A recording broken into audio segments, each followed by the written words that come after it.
Being human and being professional, we are bound by some rules and regulations for every profession and for every organization.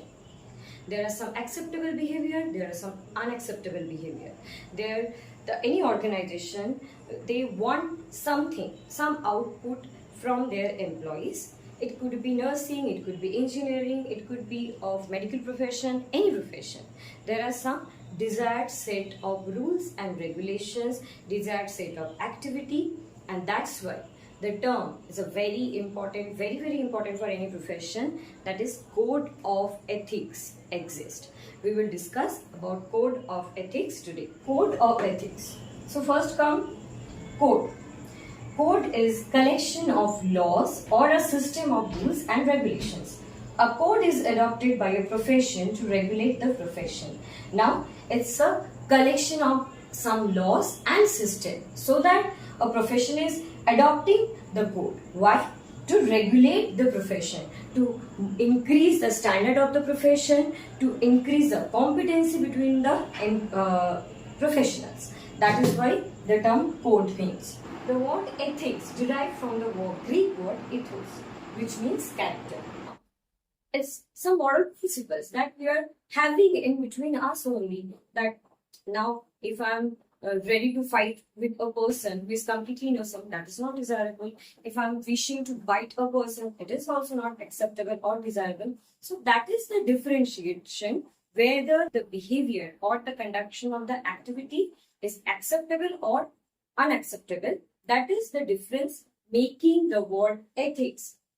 So, the code of ethics is often a formal statement of an organization's values on certain ethical and social issues derived from the dignity and the rights of patients. So, basically, it is some sort set of rules and regulations which are adopted by a particular profession so that it can protect the patient or a person as a human, and they can protect its rights, and it can ensure that all the needs of the person will be fulfilled.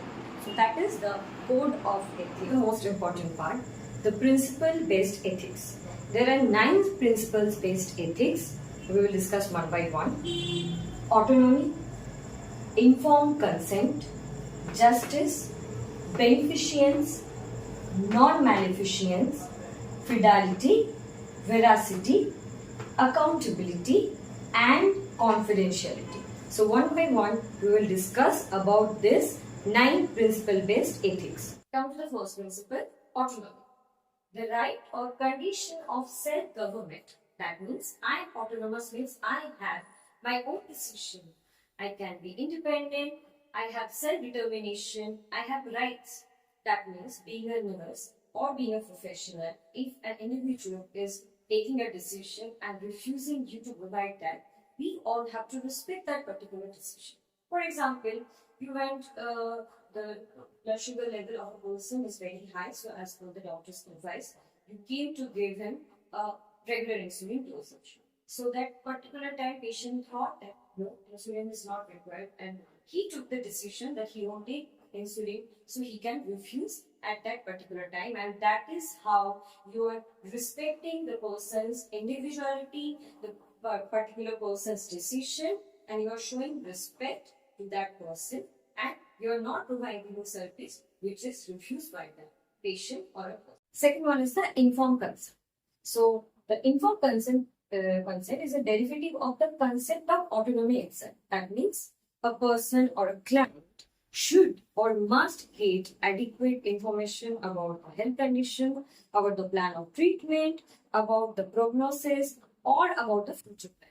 Or in case of research, if he or she is being part of that particular research, he or she should get every detailed information about the risk, about the benefits, what are the advantages, or what can be the pros, what can be the cons, what are the health issues it may happen, like that. That means a full detailed information should be shared with the person or a client. Now, informed consent has many parts in itself. It is our first topic. Later on, we can discuss about it. Next is justice. That means fairness or equity in dealing.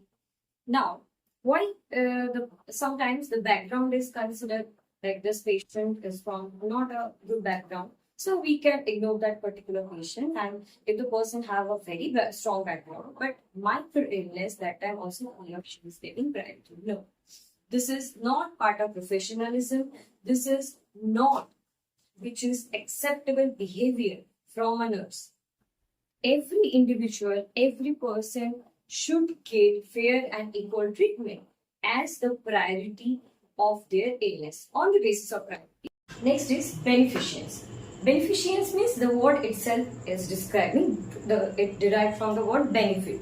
That means you are doing something for a client or patient for their beneficence, means doing good for others. The patient is having severe pain and you are administering the pain relieving medication. That time you are doing good for the patient, or the patient is having a bed sore. You are doing the dressing to cure it. That means you are doing something betterment for the patient. That is only the beneficence. It is also applicable for the nursing management, nursing administration and nursing research as well. Next is the non-maleficence. Maleficence means doing harm, and non-maleficence means not doing harm or avoiding harm to others. That is a thing that sometimes some procedure or some researches could be like there is of no benefit. So in that situation, we have to think that we have to provide the patient least harm, or we have to consider that the harm should be to the fewest people as much as possible. Now the dichotomy between beneficence and non-beneficence is just the risk-benefit ratio. Before any procedure, we have to consider the risk-benefit ratio. If the risk is getting higher than the benefit in some procedure, we definitely should avoid that particular procedure, and if the benefit is more, then we have to consider that procedure. But we all have to keep in mind that the risk should not cross the benefit. Moreover, we have to think that harm should be to the fewest people and at least or in the minimum as we can manage. Next is fidelity. From F to F, we should keep in mind. Usually we have heard in my times or in my student era also, I used to could not differentiate between fidelity and veracity. But we have to keep in mind that F to F, that means fidelity is faithfulness and veracity is truthfulness. Now, what is faithfulness? Faithfulness is nothing but keeping the promises we are making to the patients. We have to be honest, we have to be confident while providing the care. And moreover, we have to think a particular person's state or mind. If we are making some promises, it should not be fake. Suppose a child in a pediatric ward, you are posted and you are promising a child that okay, you take this medicine and I'll make sure that your sister should come. So what you can do in that sense situation, you can tell his or her his mother that please call her sister and let her meet with him, like that. Or if you're promising that take this injection, I'll give you your favorite food, so you can demand. So at least it should not harm to that particular patient, but do not promise which you can't keep at that moment. Fake promises should not be there. It will make a problem between the nurse and the patient or interpersonal relationship. Next is veracity. Veracity is truthfulness. You have to be truthful. You have to be fair. You have to tell the truth about the particular patient's condition to the relatives. Now, you can tell at sometimes we are telling that while a patient is being diagnosed with cancer, at that time we are not able to tell now we should hide or not. That is another issue. That will be part of ethical dilemma. But we always, being a professional nurse, we always have to be truthful to the patients and patients' relatives. Now, the term accountability. It's a huge thing. Being a professional nurse, we have to be accountable for our actions. That means we have to be answerable. Whatever act we are doing anything good, we are doing anything wrong, we have to take the responsibility for our act. Suppose there is a medication error. Now, we have to admit it. It sometimes in medicine what is very common, sometimes we are just not aware. It may happen, right? We are humans ultimately.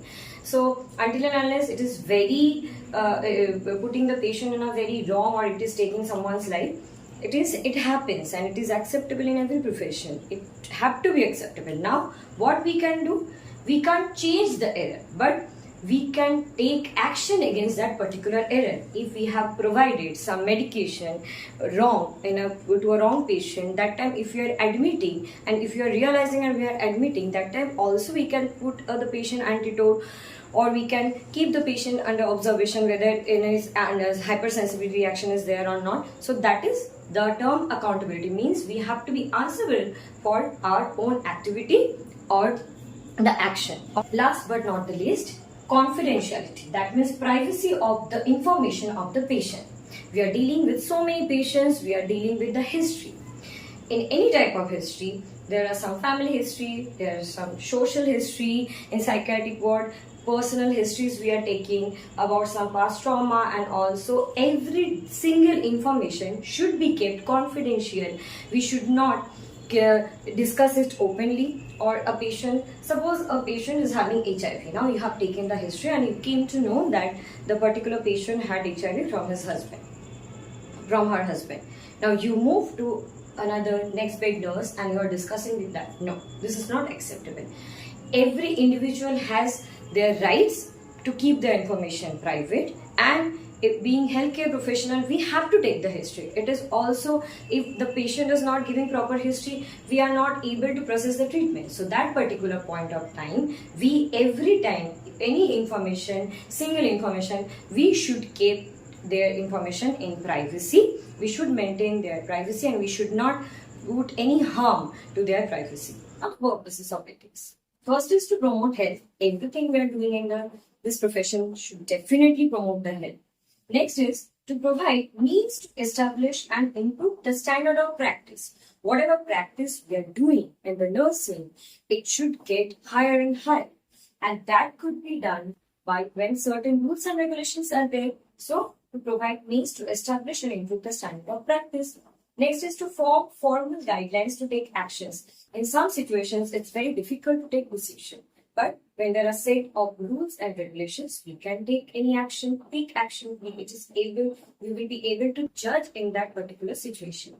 A frame of reference for judgment, as I told the previous point only, and to regulate the conduct in more specific situations. Some situations will be very crucial. If the set of rules and regulations are there, that particular time it will be very beneficial for a nurse to take action with the guideline or frame. Next is to protect the rights of individual. Definitely, from the principles-based ethics we have done, that definitely when we are following the rules, it will protect the person's rights.